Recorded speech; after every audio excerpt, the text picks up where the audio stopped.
दोस्तों, स्वागत है आपका लेजेंड्स मोटिवेशन में किस्से कहानियों की इस रोचक दुनिया में। यहाँ पर आपको मोटिवेशनल स्टोरीज के साथ मोरल स्टोरीज से मिलने वाले ज्ञान से रूबरू करवाया जाता है।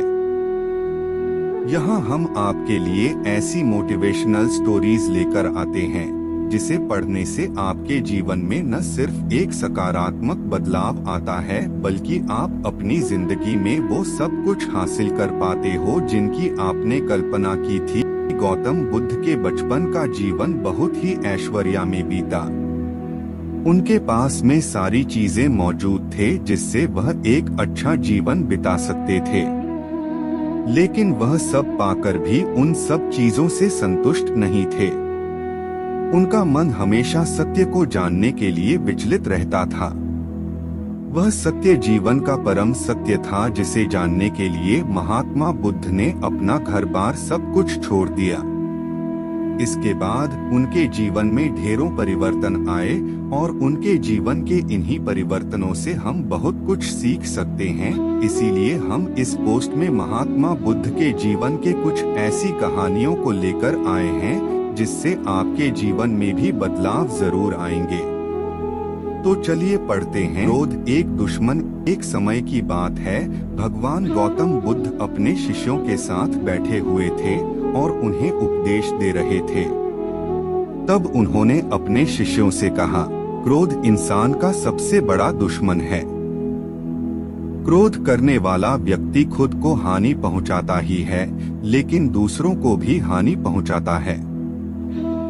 वह प्रतिशोध की आग में जलता है और अपने जीवन को बर्बाद करता है। उनके उपदेश खत्म हो जाने के बाद उनके शिष्यों में से एक शिष्य खड़ा होता है और उसे बोलता है, तू एक ढोंगी है। तेरी बातें मनुष्यों के रहन-सहन से विपरीत है। तू जो भी कहता है उसे अपने जीवन में अनुसरण नहीं करता और दूसरों को यह सब करने कहता है। जब उसका वह शिष्य गौतम बुद्ध को उल्टी सीधी बातें कह रहा था, तब गौतम बुद्ध ने कोई प्रतिक्रिया नहीं दी और वे शांत बैठे थे। लेकिन ऐसे में वह व्यक्ति और भी ज्यादा गुस्सा हो गया और गुस्से में आकर उसने गौतम बुद्ध के मुंह पर थूक दिया। इसके बाद भी महात्मा गौतम बुद्ध को गुस्सा नहीं आया और वे शांत थे। उन्होंने अपने चेहरे से थूक को पोंछा और वह चुपचाप बैठ गए। यह सब देखकर उस शिष्य को समझ नहीं आया कि वह क्या करेगा। गुस्से में आकर वह उस जगह को छोड़कर चला गया और अगले दिन अपने घर पहुंचा। जैसे ही वह अपने घर पहुंचा, तब तक उसका दिमाग शांत हो चुका था। दिमाग के शांत होते ही उसे इस बात का एहसास हुआ कि उसने कितनी बड़ी गलती की है। उसे पाप हुआ है। वह खुद को मन ही मन कहने लगा, यह मैंने क्या कर दिया? मैंने महात्मा बुद्ध का अपमान किया है। ऐसा पाप मैं कैसे कर सकता हूँ? मैंने बहुत बड़ी गलती कर दी। मुझे जाकर उनसे माफी मांगनी होगी। यह कहकर वह तुरंत ही गौतम बुद्ध के पास चला गया, लेकिन गौतम बुद्ध उस स्थान पर नहीं थे। ऐसे में वह शिष्य जगह जगह भटककर उन्हें खोजने लगा। जैसे ही उसे महात्मा बुद्ध मिले तो वह उनके पैरों पर गिर गया और उनसे कहने लगा, मुझे माफ कर दीजिए। मुझसे गलती हुई है। मैंने आपका अपमान किया है। मैंने यह बहुत बड़ा पाप किया है। यह सब देखकर गौतम बुद्ध ने उससे कहा, शांत हो जाओ, क्या बात है मुझे बताओ। तुम कौन हो? गौतम बुद्ध के यह पूछने पर वह शिष्य चौंक गया। वह सोचने लगा कि महात्मा बुद्ध मुझे कैसे भूल सकते हैं। मैंने तो उनका अपमान किया था। यह सोचकर उसने महात्मा बुद्ध से पूछा, मैं वही शिष्य हूँ जिससे कल आपका अपमान किया था और आप इतनी जल्दी मुझे भूल गए। हमें कल की बातों को कल में ही छोड़ देना चाहिए।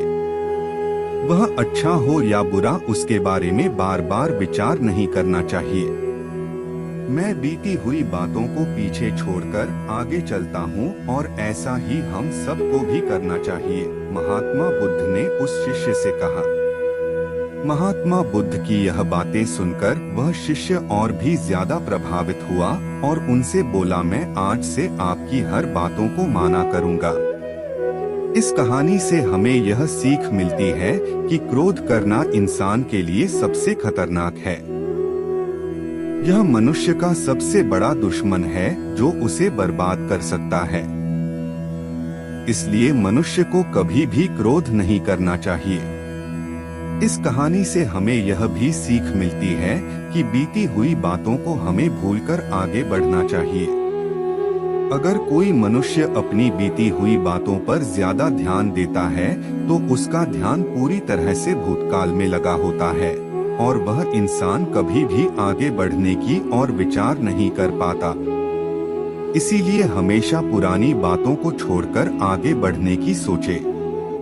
दोस्तों, यह कहानी आपको कैसी लगी नीचे कमेंट बॉक्स में कमेंट करके जरूर बताएं।